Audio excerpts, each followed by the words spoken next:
जबलपुर जिले में धान कटाई के समय पर कलेक्टर ने बड़ा फैसला किया है। जिले में सभी हार्वेस्टर मशीनों पर रोक लगा दी गई है जिनमें पराली मैनेजमेंट सिस्टम नहीं लगा है। अब केवल वही हार्वेस्टर जिले में काम कर सकेंगे जिनमें पराली को खेत में ही काटकर बारीक करने और मिट्टी में मिलाने की तकनीक लगी हो। इस बीच कुछ निजी कंपनियों ने इस दिशा में काम भी शुरू कर दिया है। फिलहाल एक निजी कंपनी ने 17 हार्वेस्टर मशीनें मैदान में उतारी हैं जिनमें यह सिस्टम मौजूद है। हालांकि इस पर किसानों का कहना है कि जिले के लगभग करीब करीब 2.25 लाख हेक्टेयर क्षेत्र में धान की कटाई होनी है, जिसके लिए 17 मशीनें पर्याप्त नहीं है। हमारी रिपोर्ट देखिए। जबलपुर जिले में पराली मैनेजमेंट सिस्टम के लिए एक आदेश निकाला गया है, जिसके तहत यदि कोई भी हार्वेस्टर है उसमें पराली मैनेजमेंट सिस्टम जो है वो नहीं लगा होगा तो उसे शहर में प्रवेश नहीं दिया जाएगा, जिले में प्रवेश नहीं दिया जाएगा। कुछ निजी कंपनियां भी हैं जो इस पूरे सिस्टम के साथ फ्री में पराली को लेके जा रही हैं और किसानों के लिए खेत तैयार करके दे रही हैं। ये जो मैं इस समय इस खेत में खड़ा हूँ, ये यहाँ पर एक निजी कंपनी ने इस सिस्टम का उपयोग किया था, यहाँ की पराली काटी थी और पराली काटने के बाद वो बंडल बनाकर अपने साथ लेके चले गए हैं।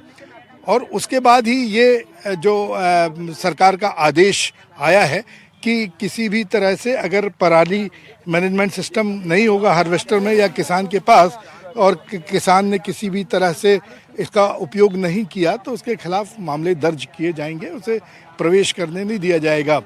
लेकिन अभी ऐसा पता चला है कि 17 सिर्फ एक सिहोरा और पाटन क्षेत्र में 17 जो हार्वेस्टर हैं वो निजी कंपनी का उपयोग में आएगा।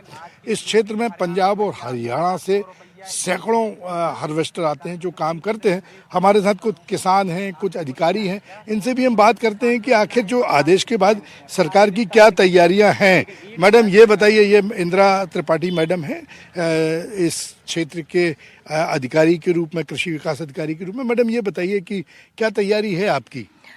चूँकि हमारे यहाँ पे धान का रकबा है 1,70,000 और हमारा जो पाटन और शाहपुरा का जो बेल्ट है, चूँकि मैं यहाँ पे पोस्टेड हूँ, मैं अनुभागीय अधिकारी पाटन हूँ और मेरे ये 2 ब्लॉक हैं। तो अभी एक निजी कंपनी ने अप्रोच किया था तो सबसे पहले उस अपॉर्चुनिटी को मैंने एक्सेप्ट किया और अपने क्षेत्र में वो जो 17 मशीनें उनके पास है, पूरा एक पैकेज है 17 मशीनों का, तो उस 17 मशीनों से जितना हो सकता है, अभी काफ़ी उन्होंने किसानों से सर्वे भी कर लिया, किसानों की लिस्ट भी बना ली है और एक साथ अभी तो पहले ये हो रहा था कि थोड़ा कटाई हो रही थी, अब एकदम से कटाई होगी, दीपावली के बाद अब कटाई शुरू हो जाएगी।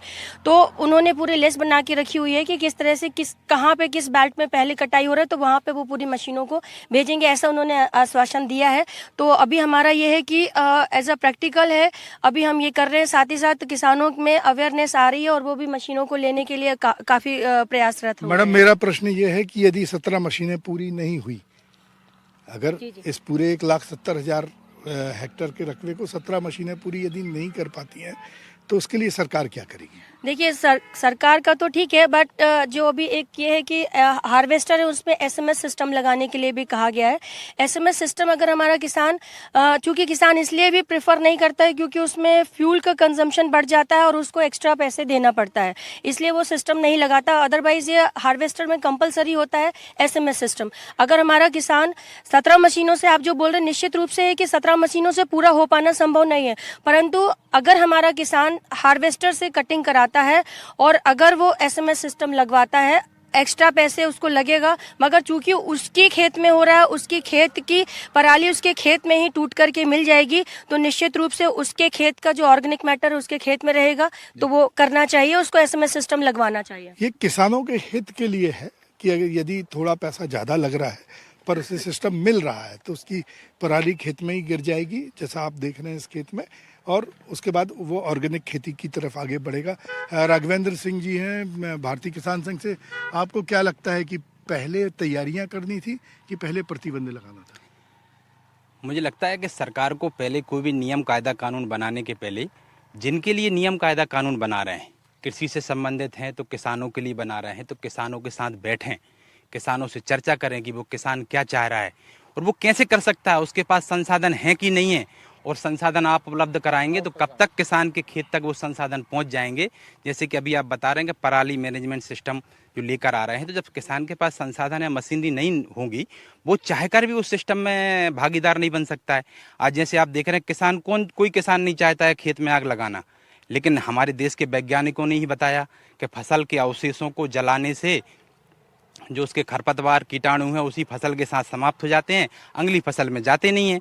ऐसा वैज्ञानिकों ने बताया है। अब आज वही सारी चीज़ें हमारे नुकसानदायक साबित हो रही हैं और नई व्यवस्था लेकर आ रहे हैं, तो उसके लिए प्रशिक्षण की ज़रूरत है, संसाधनों की आवश्यकता है। और मुझे लगता है सरकार को प्रति एकड़, किसान को प्रति कुंटल एक सहयोग राशि भी किसान को देनी चाहिए, तो किसान उसके साथ सहभागी होगा और हर कदम से कदम मिलाकर काम करेगा। और ये प्रदूषण की बात है, और आप देख रहे हैं कि 27% प्रदूषण वाहनों से हो रहा है और 51% इंडस्ट्री से हो रहा है और पराली से मात्र 5-10% है। तो मुझे लगता है उन बड़े ताकतवर लोगों को भी इसमें पकड़ने की आवश्यकता है।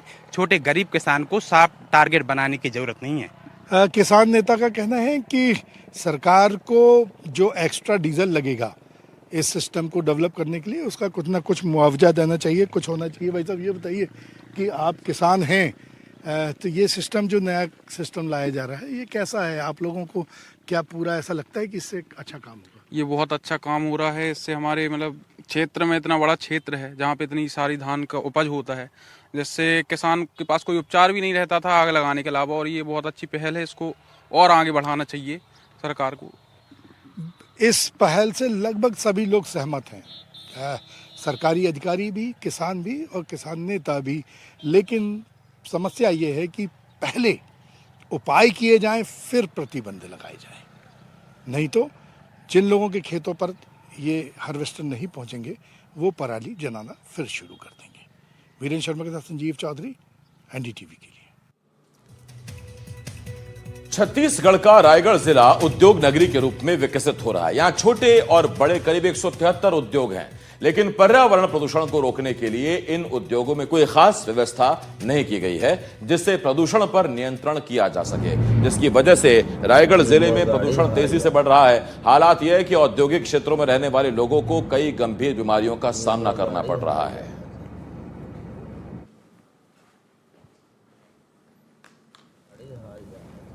रायगढ़ जिला एक विकसित जिले के रूप में आगे बढ़ रहा है। उद्योगों की संख्या बढ़ रही है, पॉल्यूशन के मामले बढ़ रहे हैं, लोग बीमार पड़ रहे हैं। हम रायगढ़ के कुछ लोगों से बात कर